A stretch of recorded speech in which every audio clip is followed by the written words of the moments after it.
Hello, Paul Hamilton here. We're going to make this really great mapping poster that the kids can make at the start of the school year. So let's get started. We're going to use Keynote.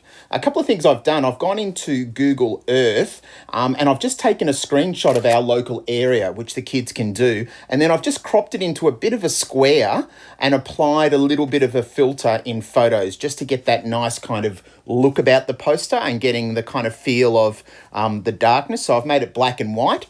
If I jump into Photos now, you can see here, I'm just applying a really quick filter to it just to get rid of the color. So it kind of suits what kind of theme I'm going with. The kids can play around with different things. You can turn labels on and off if you didn't want to do the marking in Google Earth, depending on what kind of map you want to do.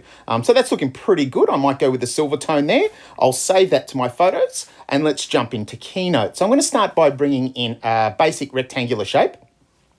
And I'm going to fill it with an image of some matting, like some photographic framing matting that I found. But you could just use a gradient fill, or you could use an off-white, a cream color, a black color, depending on what you want to do. So that's looking pretty good. I'm going to go up to original size so that it fills the rectangle, and I'll just play around with the scale just so that it fits. Yep, that's looking pretty good. And that's kind of my matting for my frame.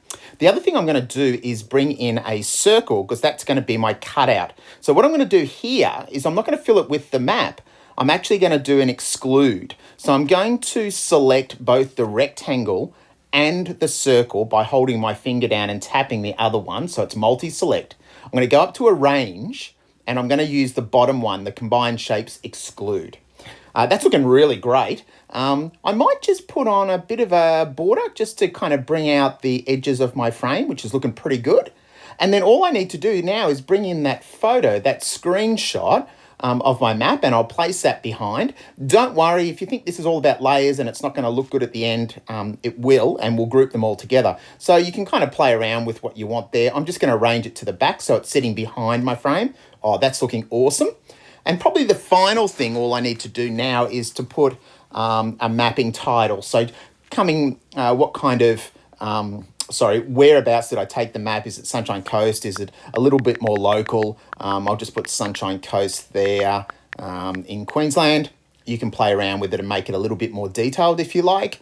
And what I'll do is stretch that out a little bit. I'll go up to my fonts and change the font so it looks a little bit better.